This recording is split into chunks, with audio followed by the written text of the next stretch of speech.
you meet a porn star.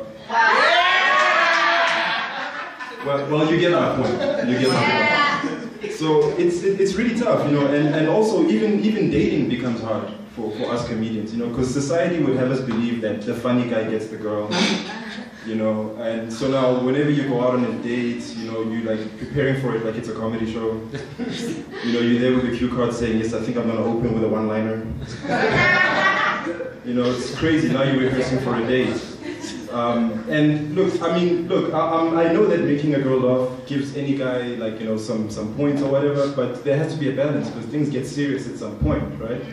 I mean, if she's laughing on the date, that's great, you know? If she's laughing on the way home, that's awesome. If she's laughing when your underwear's around your ankles, that would be a good stopping point for the laughter.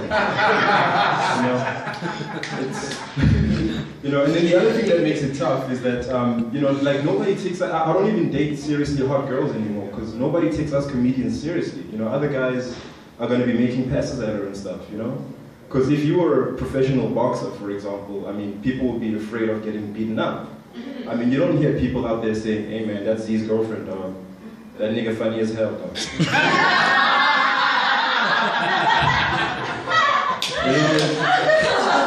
You don't get none of that. You don't get none of that. And then there's the problem of not having a steady paycheck, you know, as a comedian. Steady paycheck. Yeah, I mean, like in the middle of my comedy career, I finally had to admit that I have to get a steady job, you know, because I had to make ends meet. You know, before that, my ends were so far apart, they were phoning each other.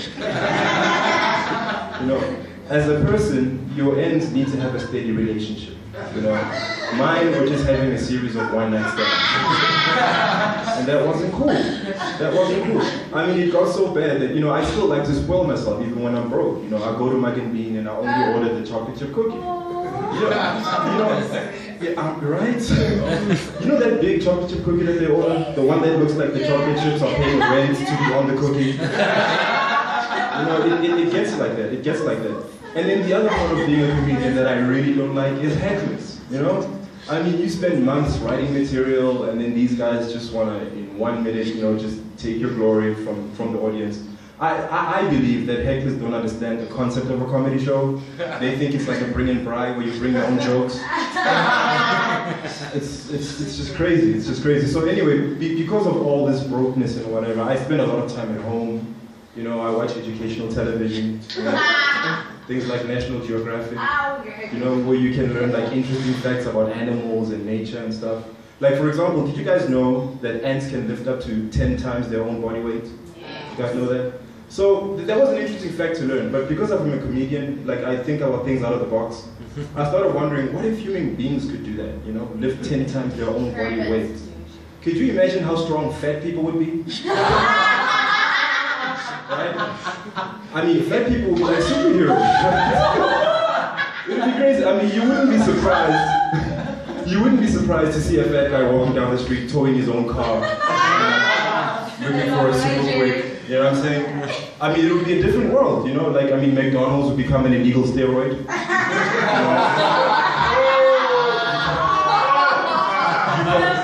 can't just cheat your way to being fat like that, you know? You can't go to a McDonald's branch anymore. You have to phone a McDonald's dealer, you know? You know, like, meet the guy in the alleyway, you know, he'll sell you a Happy Meal out of a trench coat. You know, it would be crazy, you know? I mean, like, you know, skinny people would be like holding riots and stuff, saying like legalize Ronald McDonald, something like that. You know? People would be at home rolling chicken foldovers like it's a joint, you know, crushing chicken and vegetables on it. It would be crazy. You know, fat people would be on infomercials, you know, saying things like, I used to be thin. It would be crazy. It would be crazy. So I recently fully experienced Joburg, you know, like city life. My phone was stolen, my contract phone. So these days I'm using like a prepaid SIM until insurance sorts things out, you know. And I've just realized, you know, being away from the prepaid game for so long, recharging airtime is quite an experience these days, yeah? Because I mean, like back in the day, you just get one line that says, you know, you recharge your airtime, 55 Rand, thank you for choosing Vodacom. These days, it's a whole grocery list of things, especially if you're on South Sea. It'll be airtime, it'll be South Sea minutes, it will be SMS bundles, it'll be data, It's like there's a drum roll that comes through before you see all this stuff, I mean, I wouldn't be surprised with the next technological advancement that when you check your airtime balance, there's a video of Derek Van Dam, the weather guy that comes on, and he's like, over here in the airtime balance, we have a very sunny 74 rand airtime remaining.